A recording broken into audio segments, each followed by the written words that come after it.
Hi everyone, nandito na naman po ako. How's everything going? I hope everything is well sa inyong lahat. Nakaka-stress na ang pandemya, nakakadagdag stress pa yung mga balita lately.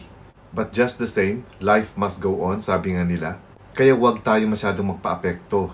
Alagaan pa rin natin yung ating physical and mental health. At syempre pa, huwag niyong kalimutang mag-subscribe dito sa channel ko kung hindi pa kayo nakapag-subscribe. And pakiclick nyo na rin yung notification bell kasama yung all para lagi kayong updated every time na may ina-upload ako dito sa channel ko. Medyo matagal-tagal din tayong walang narinig tungkol sa Dacera case. Siguro dahil nagsampa na ng kaso ang magkabilang kampo. At sa palagay ko ay nag-utos ng gag order ang korte. Ibig sabihin ng gag order ay yung bawal silang magsalita or magkwento or pag-usapan yung mga kasong isinampa nila, lalong-lalo na sa social media. Wala ring balita kung nagsimula na ba or kung kailan magsisimula yung mga kasong isinampa ng magkabilang kampo. Dahil so far, wala ring balita kung nakitaan nga ba ng probable cause yung complaints na isinampa ng NBI laban dito sa mga respondents. At wala ring balita kung ano ng estado ng mga kasong isinampa ng mga respondents laban kay Sharon Dacera at sa ilang mga pulis. Nasa Makati City Prosecutor's Office ang lahat ng ito. At so far, wala tayong naririnig na balita. Siguro dahil din sa ECQ kung kaya't hindi nakaka-function ng normal ang mga korte natin. Pero kanina, lumabas sa balita na nagsampa ng panibagong kasong administratibo ang top 5 respondents na sina Gigo de Guzman, Romel Galido, JP de la Serna, Valentine Rosales at si Clark Rapinan laban sa ilang pulis. Sinampahan nila ng kaso si Colonel Harold Depositar, yung Makati City Police Chief, kasama sina Police Sergeant Danilo O. Amil, Police Sergeant June Alimorong at si Police Corporal Louie Lopez. Ang mga kasong administratibo na isinampa nila ay ang cyber libel, incriminating innocent persons, perjury, slander, malicious persecution, at intriguing against honor. Kasama rin dito yung grave misconduct ng mga pulis.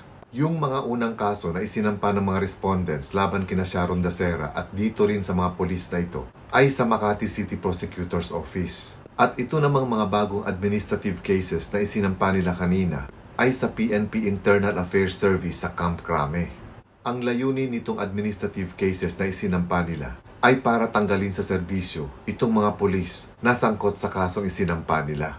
At alam natin na kadalasan kung ang kasong isinampa ay conduct unbecoming of a police officer, kadalasan ang nagiging parusa nito ay natatanggalan sila ng mga benepisyo kasama na yung kanilang mga retirement benefits.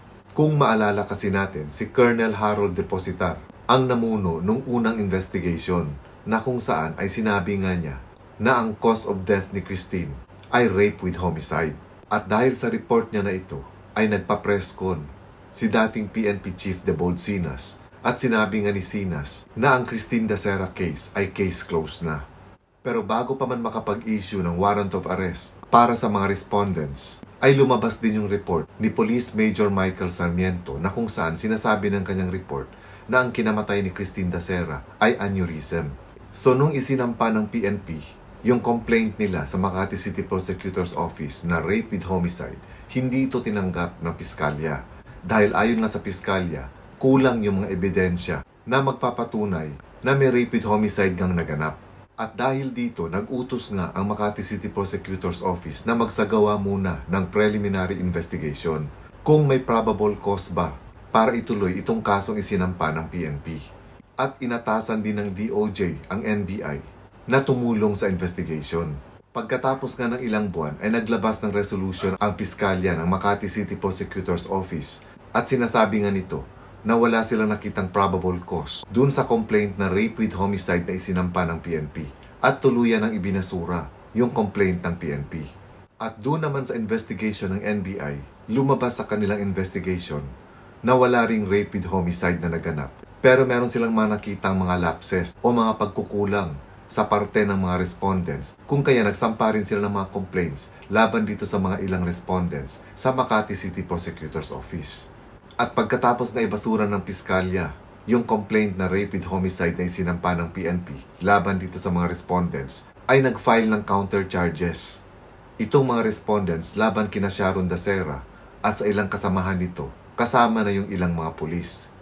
At itong mga kasong isinampa ng mga respondents laban dito kina Sharon Dacera ay criminal case na isinampa nila sa Makati City Prosecutor's Office. At yung kanina naman na isinampa nila laban sa mga pulis ay administrative case na isinampa nila sa Camp Crame, sa PNP Internal Affairs Service. So huwag tayong malito dito. Dalawang klaseng kaso ang isinampa ng mga respondents laban dito sa mga pulis. Isang criminal case at isang administrative case. So ano nga bang pagkakaiba ng criminal case at administrative case? Pag sinabi nating criminal case, ito ay kasalanan na nagawa hindi lang sa pribadong tao, sa isang pribadong tao, kung hindi sa buong publiko. Kumbaga, ito ay kasalanan sa buong mamamayan. At ang buong mamamayan ay may interes na maparusahan yung nagkasala para hindi tularan. Kung kaya pag sinabi nating criminal case, ito yung people of the Philippines versus etc. etc. Ito yung criminal case. Kumbaga, ito yung kasalanan na kung saan ay naapektuhan at nabulabog ang mga mamamayan. At pag sinabi nating criminal case, may parusa ito, katulad ng kulong, multa, bitay, o danyos. Ito yung mga karampatang parusa kapag naakusahan ka ng criminal case. Pag sinabi nating administrative case, ang ibig sabihin naman ito, yung tao ay may na-violate o lumabag sa regulation ng isang opisina o ng isang organisasyon o halimbawa empleyado siya ng pamahalaan. Hindi makukulong ang taong naakusahan ng administrative case. Iba yung parusa nila. Like for example, dito sa mga pulis, kung halimbawa mapatunayan na nagkasala sila, ay matatanggal sila sa kanilang serbisyo.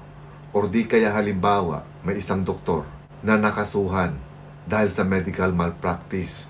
Yung ahensya ng ating pamahalaan na kung saan under itong mga doktor na ito, itong organizations ng mga doktor or samahan ng mga doktor, sila yung magbibigay ng parusa, katulad ng revocation of license or matatanggalan sila ng lisensya. So ito yung kaibahan ng criminal case at ng administrative case. Kung kaya ang ginawa ng mga respondents, nag-file sila ng criminal case dati sa Makati City Prosecutor's Office and this time sinampahan din nila ng administrative case yung mga pulis. So, panoorin natin ngayon yung interview kay Attorney Mike Santiago, yung abogado ng mga respondents, pagkatapos nilang isampa yung administrative case laban dito sa mga pulis.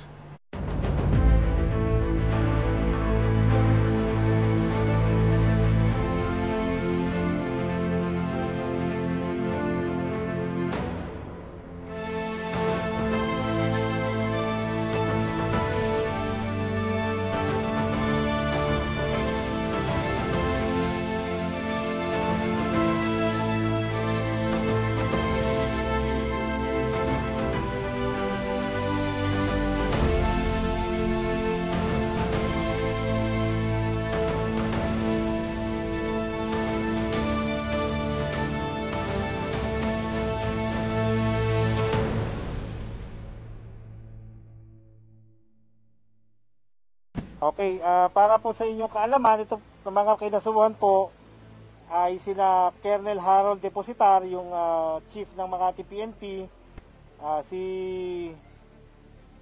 Sergeant Danilo Owamil, si Staff Sergeant June Alimurong, at si Police Corporal Louis Lopez, yung investigador po. Well, yun nga, misconduct sa conduct and becoming a police officer.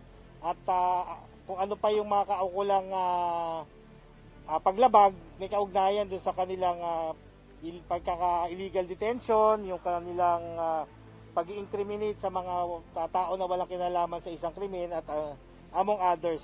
So, kabilang dun sa sinampa namin, ina-touch namin yung aming complaint, yung criminal complaint laban dun sa mga pulis na isinampa sa Makati Prosecutor's Office. Hindi naman kasali ang nag-autopsy na si Dr. Sarmiento sa mga sinampahan ng kaso dahil ang autopsy result nito ang kanilang pinagpasihan para ma-dismiss ang kaso sa mga respondents. Ay wala po kasi sa aming palagay naman po ay si Major Sarmiento, si Dr. Nick Sarmiento naman, siya yung nagsagawa ng autopsy at yun nga ang aming pinanghawakan, yung kanyang medical legal report, ang aming pinanghawakan na naging batayan din ng Prosecutor's Office sa pag-dismiss ng kasong rape with homicide.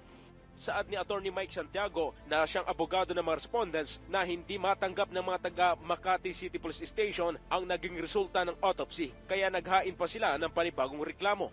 Makikita nyo naman hanggang ngayon medyo traumatic pa rin sa aming mga kliyente yung nangyari sa kanila. Yung iba hindi pa nakakabalik sa kanilang mga trabaho, nawalan ng trabaho. Tapos medyo hindi pa nakaka-recover sa kanilang experience. Meron pang mga, yung kanilang reputation, may mga nambabash pa rin sa kanila sa social media, etc. Di ba? Alam niyo naman kung anong consequence pag ikaw ay nasangkot sa isang ganitong controversial na, na kaso. Diin pa ni Gigo de Guzman na hindi na nila matiis ang ginagawa ng mga taga-NBI. To us, and the effects are indescribable, honestly. The thing is, we were willing to settle for just being for peace and quiet, but they refused to stop. And the thing is, I will not take it anymore. We will not take it anymore. They have to stop this. Ayaw naman magbigay ng pahayaga ni Colonel Harold Depositara sa naturang isyo dahil saad nito na ipinapaubayan na niya sa kanilang mga abogado at legal counsel ang mga gagawing hakbang.